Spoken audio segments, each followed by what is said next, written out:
Hi guys, it's Heather. I've got another tarot walkthrough for you in this video, and this time it's the Mystical Manga Tarot, which I'm really excited about.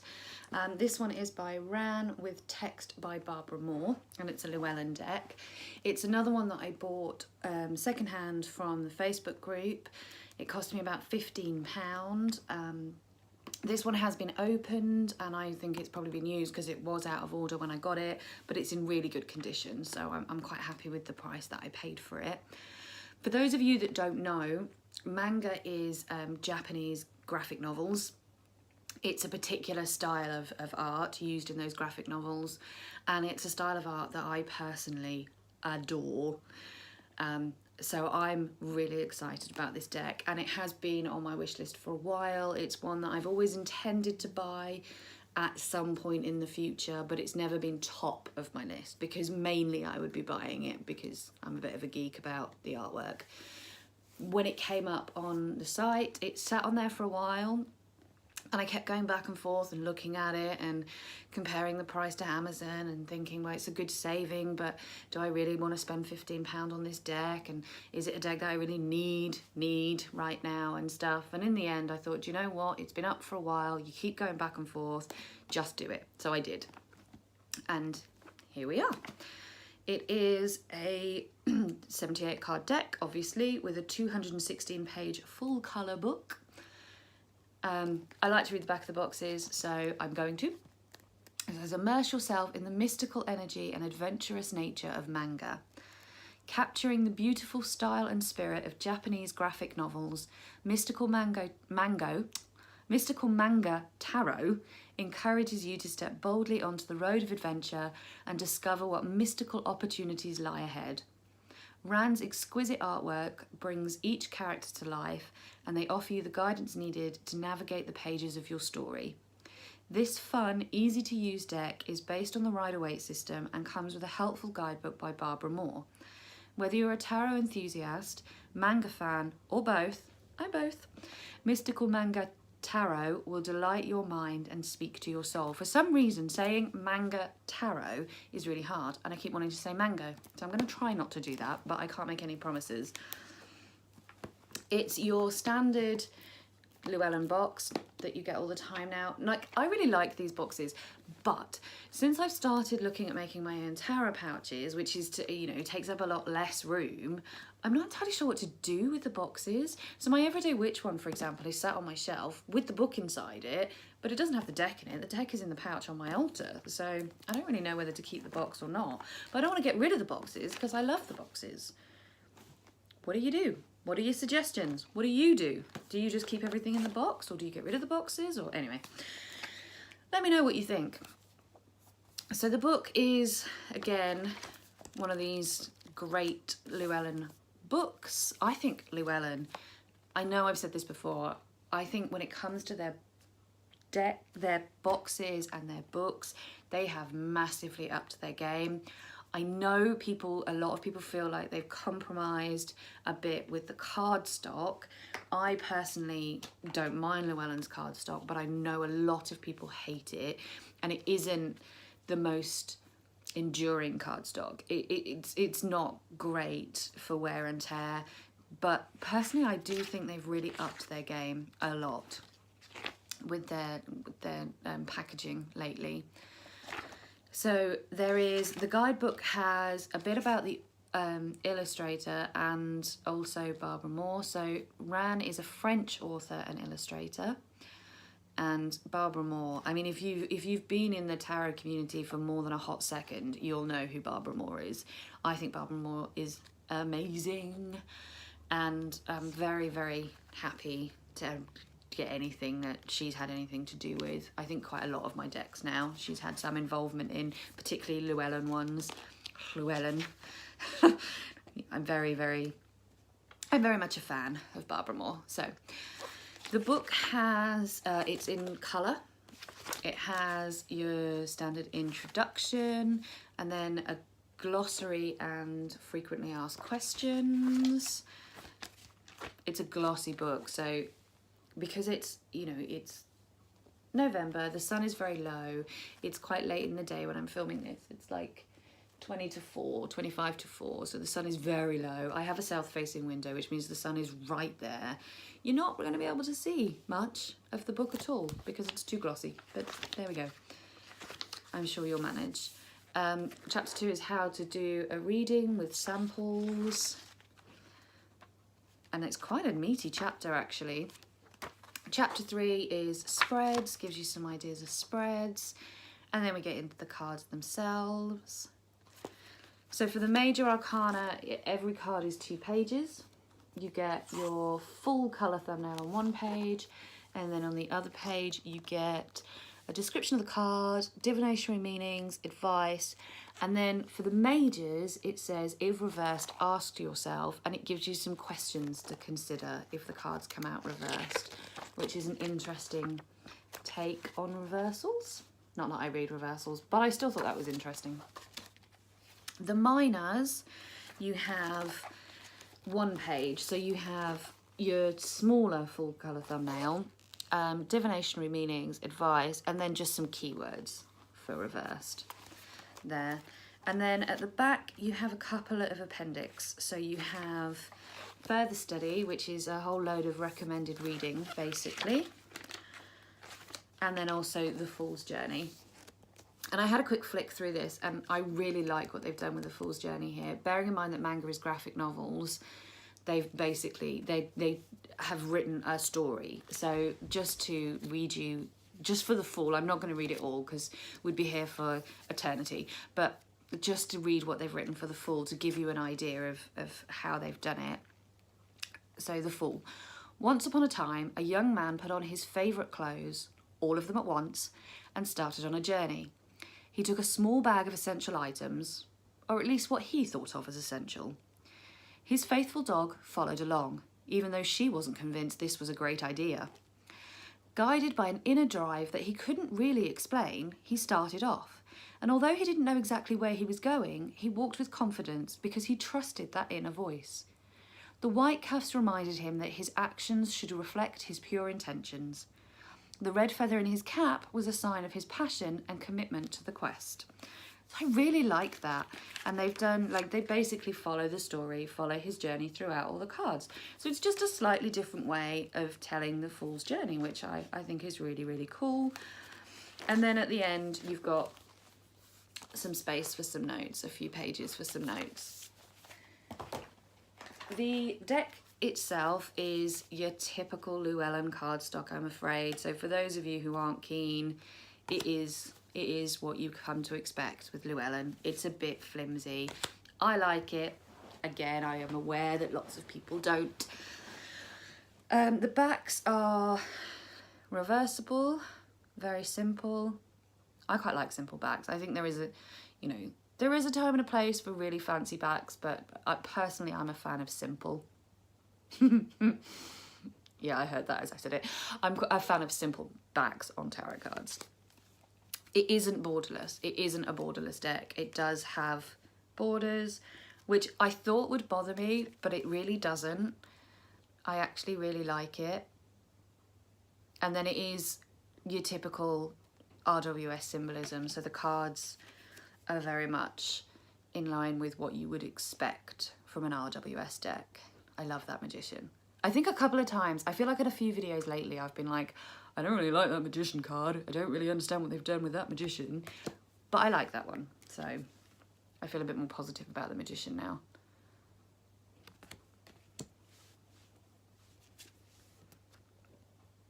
I think it is a style of art that you either like or you don't. I think if you're not keen on the manga style, you're probably not going to connect with this deck and you're probably not going to like it. If, like me, you do like this style of art, then the deck has a lot to offer. I really like the Hierophant in this deck as well. Although it is a very traditional depiction of the Hierophant, it feels less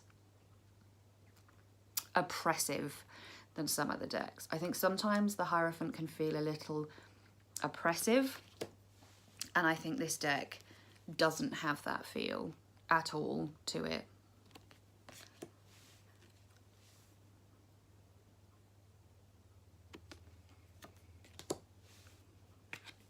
I love the Strength card.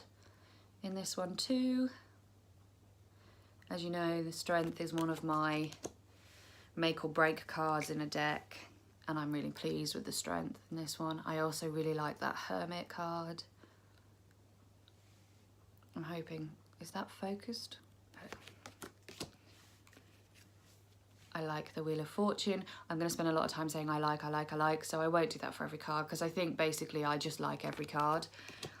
I don't think there's a card in it that I went, oh, I don't like that. Because I have already been through this deck, because as I said, it came out of order and I wanted to do a walkthrough.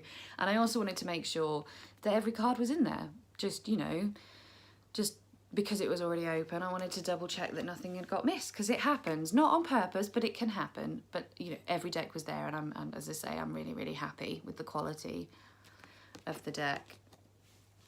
I'm not entirely sure it has ever actually been used. It doesn't look like it's ever been used. It looked like it's been opened and maybe shuffled, but...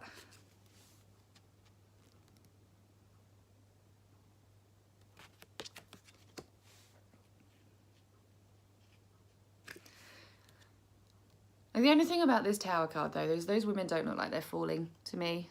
I don't... Focus. Oh, damn it. Focus, will you? No, I don't know if that's going to focus. But they just look like they're kind of upside down. They don't, they don't look like they're falling. I don't know.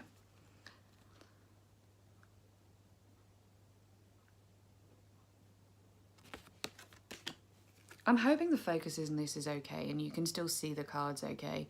It's difficult to tell when I'm looking at them backwards through the camera, but hopefully you can see the artwork all right.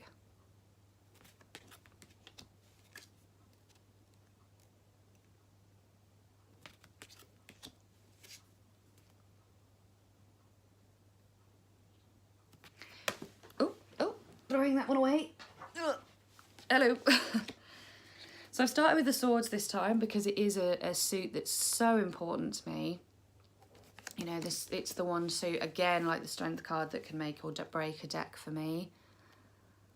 And I have to say, I like the way they've done the suits. It's very difficult not to like it, because I like Rider-Waite-Smith symbolism. I like Rider-Waite-Smith cards. They are the card that, you know, it is the system of tarot that I use. And B, I like the manga style, the Japanese manga style of illustration. So there wasn't really anything, I mean, it was going to be really difficult for me to dislike this deck. And I don't dislike it. In fact, I like it a lot. I'm really, really happy with it.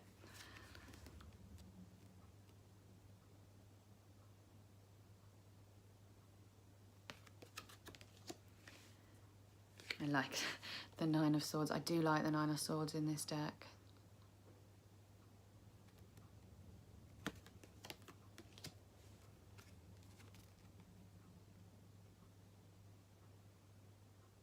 And I like that the Ten of Swords, yes, she's been stabbed in the back by 10 swords, but she's been stabbed in the back artistically. They're very nicely laid out.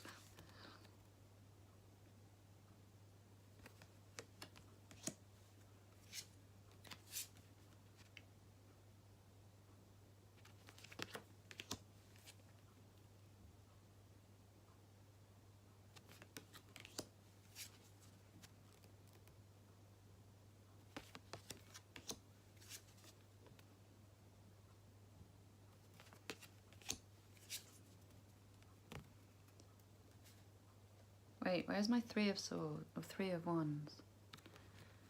Oh, there. There we go, sorry. My cards were not totally in order and got mixed up a bit there.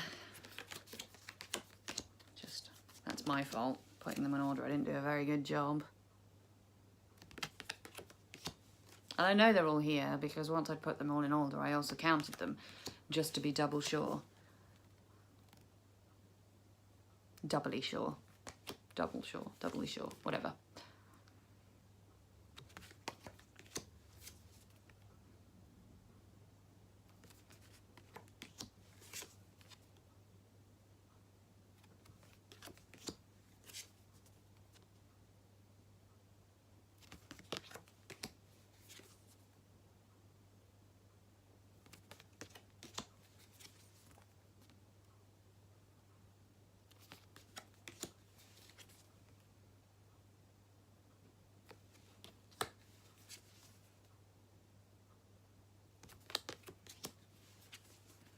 feel like I should play music or sing or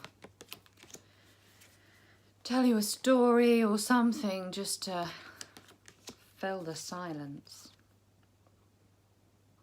Thing is, when they're pretty traditional RWS, there's not a massive amount you can actually say about them. Once you've said they're traditional RWS, I like the manga style, I'm not bothered by the borders, I like the colouring that they've chosen.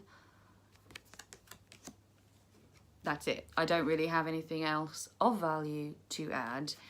So I end up doing this, which is just talking for the sake of talking to fill the silence. And some people probably are watching this thinking, my God, woman, just shut up and let's look at the cards. You don't need to fill every single second with noise. And some people are probably watching and thinking, why are you not talking? It's weird. I don't know.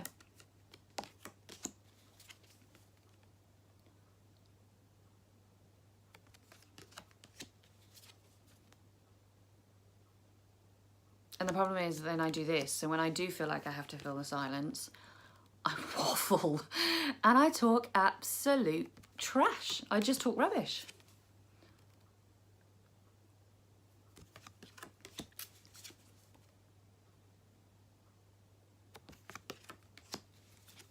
Oh well, you either get me or you don't, I guess. I am who I am and I'm probably not going to change now, she says.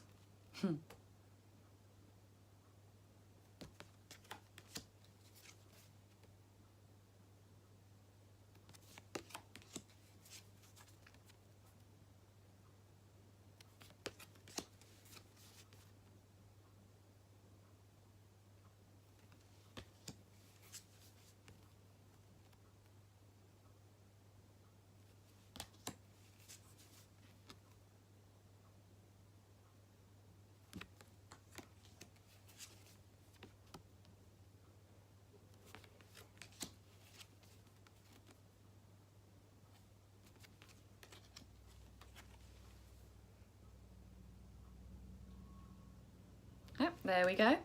Another deck that I'm really, really pleased with. I really like. I know I think I say that about all my decks, but to be fair, I don't have like this massive disposable income, so I'm quite picky about the decks that I choose to buy generally, which means that before the deck even arrives, I already know I like it because I've either watched a walkthrough of it on somebody else's video, or I've gone on Google and I've looked at images or whatever. So I already know that it's a deck that I'm gonna like before I even buy it, which is why every deck is always like, I really like it, I'm really pleased with it, I'm really happy with it, because if I didn't like it, I wouldn't have spent the money on it in the first place. So there we go. That's my very, very rambly walkthrough of the deck. I hope you enjoyed it and I haven't frightened you off for good. If not, I will see you in the next one. So take care, lots of love. Bye bye.